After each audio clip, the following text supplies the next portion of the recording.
திருவானைக்காவலில் கனிம வளத்துறையை கண்டித்து தமிழ்நாடு விவசாயிகள் சங்கம் கண்டன ஆர்ப்பாட்டம்.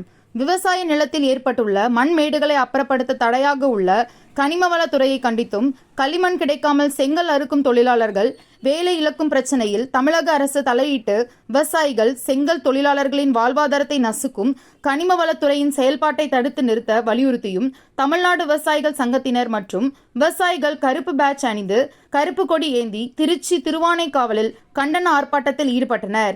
வாழ்வாதாரத்தை நசுக்கும் கனிம வளத்துறையின் செயல்பாடுகளை தமிழக அரசு உடனடியாக தடுத்து நிறுத்த வேண்டும் என்று வலியுறுத்தி ஆர்ப்பாட்டத்தில் முழக்கங்கள் எழுப்பப்பட்டன. திருச்சி மாவட்டம், ஸ்ரீரங்கம் வட்டம் இந்த பகுதியை பார்த்தீங்கன்னா முழுவதுமே விவசாய நிலங்கள் தான். கிட்டத்தட்ட மேலூரில் ஆரம்பித்து கிளிக்கூடு வரைக்கும் விவசாயத்தை மட்டுமே நம்பி வாழக்கூடிய மக்கள். அதன் தொடர்ச்சியாகத்தான் விவசாயத்தை நம்பி அந்த விவசாய வண்டல் மண்ணை அள்ளி பிழைக்கக்கூடிய அந்த வண்டல் மண்ணிலே செங்கல் அறுக்கக்கூடிய தொழில் செய்யக்கூடியவங்க கிட்டத்தட்ட 175க்கு மேலே இருக்கக்கூடிய தொழிலாளர்கள், கால்வாய் செங்கல் கால்வாயினுடைய தொழிலாளர்கள் 5000 பேர். செங்கல் உரிமையாளர்கள் இவர்களோட நம்பி பிழைக்கக்கூடியவர்கள் கிட்டத்தட்ட 4000 பேருக்கு மேல இந்த அறுக்கக்கூடிய தொழிலை செய்யக்கூடிய தொழிலாளர்கள் இருந்துட்டு இருக்காங்க. தமிழ்நாடு அரசாங்கம் இன்றைக்கு என்ன செய்யுதுன்னா, ஏற்கனவே நாங்கள் வந்து வண்டல் மண் அள்ளுவதற்கு விவசாய விளைநிலங்கள் மேடு தட்டி போயிடுச்சுன்னா நாங்கள் ஒரு குறிப்பிட்ட கண்ணாடி நாங்கள் மண் அள்ளுவோம். அந்த மண் அள்ளி தான் அருகாமையில் இருக்கக்கூடிய இந்த செங்கல் சூளைகளுக்கெல்லாம் நாங்கள் அனுப்பக்கூடிய வழக்கம் என்பது எங்களுக்கு இருக்கும். இந்த செங்கல் தான் கிட்டத்தட்ட திருச்சி மாவட்டத்தில் இருக்கக்கூடிய ஏராளமான இடங்களுக்கு போகக்கூடியது. ஆனால் இன்றைக்கு இந்த அரசு என்ன சொல்லுதுன்னா, இந்த மண்ணை அள்ளுவதற்கு நாங்கள் தடை விதிக்கிறோம். அரசாங்கம் கனிம வள கொள்ளையை தடுக்குதா, நல்லது, நாங்கள் வரவேற்கிறோம். ஆனால் கனிம வள கொள்ளையையும் இந்த வண்டல் மண் அள்ளுவதை இரண்டையும் ஒன்றாக பார்க்கக்கூடாது. நீங்கள் எங்களுக்கு அனுமதி கொடுக்கணும். ஏற்கனவே நாங்கள் 25,000 பணம் கட்டி, ஏக்கருக்கு 25,000 பணம் கட்டுவோம். நாங்கள் மண் அள்ளுவோம்.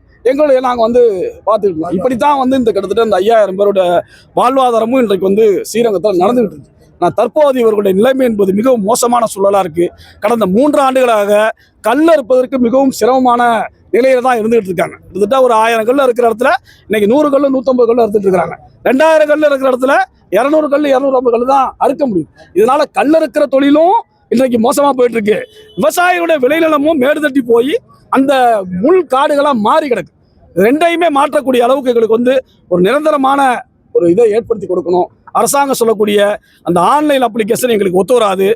நாங்கள் யாருமே படிக்கலை, படிப்பறிவு இல்லாத பாமர மக்கள், சாதாரண ஏழை விவசாய தொழிலாளர்கள்.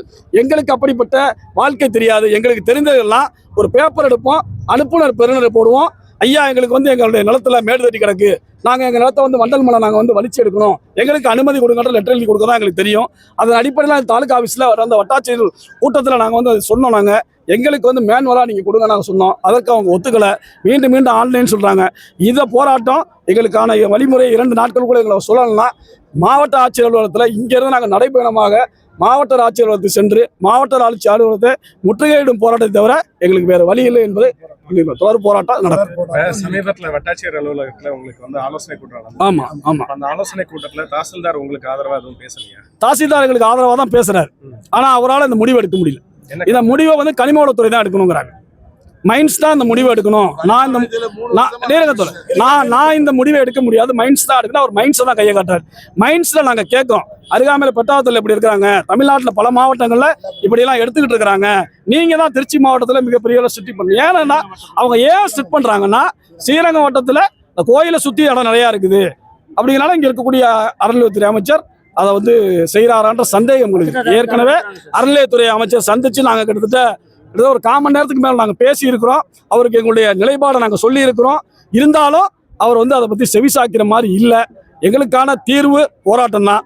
எங்களுக்கு வழி கிடைக்கணும். வழி கிடைக்கலன்னா ஒரு ரோட்டை நோக்கி நாங்கள் போகிறதா எங்களுக்கு வழி, வேறு வழி கிடையாது.